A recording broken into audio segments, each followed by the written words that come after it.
What's up, Power Peeps and Deckies? Welcome back to the channel. It's your host, Vince White, here with more views from the deck. And today, we're going to talk Vibrainium. Now that Wakanda Forever is out streaming on Disney+, I've gotten a chance to view the film multiple times outside the theater. And it's got me thinking. Thinking about what? You guessed it, Vibrainium. It's the rarest metal on Earth. Even though we've seen a lot of it throughout the series, we're still learning a lot about the MCU and how it works and its origins, and we're still kind of learning about Vibranium. As we all know, Vibranium is the source of all of Wakanda's technological advancement, including futuristic hover ships, powered clothing, and it's the power source for all types of cool tech and visuals. For what we've seen in the comics and in film, Vibranium is a crazy strong metal that's not of this world. It's the metal behind Cap's iconic shield, Bucky's mechanical arm, and Ultron's body. But why is it so versatile and strong? What is it composed of, and where does it come from? I dare posit that it's not too far-fetched to believe that Vibranium comes from the Power Stone. Yes, that purple glowing Infinity Stone that Thanos used to pull the moon out of orbit. Sounds crazy? Maybe not. Wakanda Forever has my view from the deck, seeing things a little clearer. Here are just a few examples to prove my case as to why. Both Vibranium and the energy given off by the Power Stone are the same color, purple. This color can be seen every time the Black Panther's Vibranium suit takes a hit or discharges its energy. Back in the Guardians of the Galaxy, when we first meet the Collector, we're given a brief history of the Infinity Stones. Before the Avengers, before the dawn of superheroes, even before creation itself, there were the Celestials. The prime Celestial, Arishem, created the first sun and brought light into the universe. As it exploded into a Big Bang, 6 singularities were concentrated in what became known as the Infinity Stones.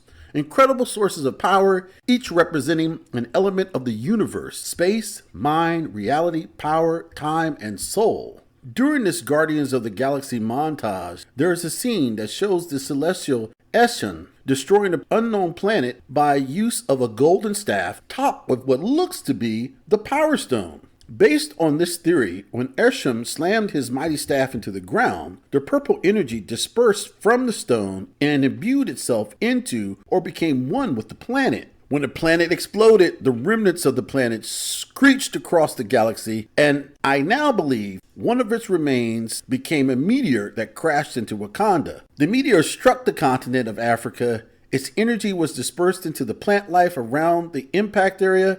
That energy is also the same purple energy as when Eshan struck down the aforementioned planet. It's likely that this meteor, full of cosmic energy, passed that energy into the continent's materials. Combined with the materials of the Earth, the Power Stone gives Vibranium its unique tensile strength, vibrational abilities, and capacitor-like energy storage and release attribute. Once seeped into the soil, the heart-shaped herb was able to thrive off the unique soil while taking in the diluted properties of the Vibranium as well. This explains why the heart-shaped herb can give those that digest it immense physical attributes, fueled by the Power Stone. This also explains, in a very convincing fashion, I might add, how the actions of Killmonger in the first Black Panther film led to the death of T'Challa because Killmonger burned all the remaining heart-shaped herbs. Shuri could not use the infinity-powered elixir to heal T'Challa of whatever illness overcame him between films. Like I said, after watching Wakanda Forever again, now streaming on Disney+,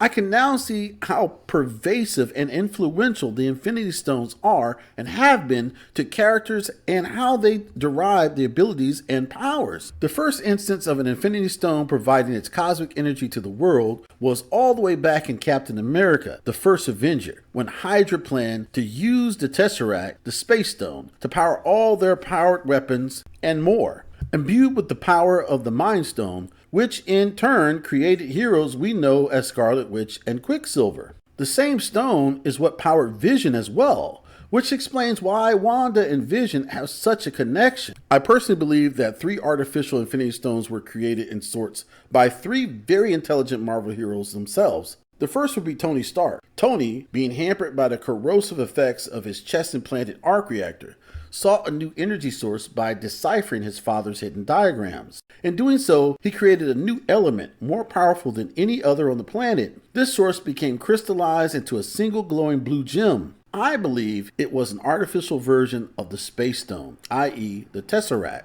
This makes sense, being that Stark Sr. was helping S.H.I.E.L.D. reverse engineer the original Tesseract that had fallen into the hands of Hydra. Stark Sr.'s old files and incomplete work was passed down in the form of the World's Fair diagram, which Tony Stark later found. The second time I think a Marvel hero was able to create an artificial Infinity Stone would be in the works of Hank Pym. Hank Pym's Pym particle as a triumph in technology goes without saying. The ability to shrink into large objects at will is amazing enough. It's when the shrinking gets so minuscule that you begin to drift into the quantum realm is where all the Infinity Stone magic is revealed. A subject keeps their total mass, but the spatial requirements for its storage is displaced and begins to bleed into the quantum realm. I might even have that backwards, but it makes sense either way. What Hank Pym is doing is altering the ether with his liquid version of the Reality Stone. It appears to be true because both the Pym particle and the ether, i.e. the Reality Stone, seen in Thor, are both red or reddish. The last subject on the list for creating an artificial version of an Infinity Stone is Shuri herself. When she was able to reconstruct the heart-shaped herb's properties, in essence, she mimicked the attributes of the Power Stone. Hey, these are all just speculation, but they're very intriguing ones, I must say. That's my view from the deck. What's yours? Leave your comments below and remember to like and subscribe. That's it for now. I've got some pencil work to get done on the Power vs. Super Team, as well as many other projects. So until next time, remember, be powerful. I'm Vince White, and I'm out.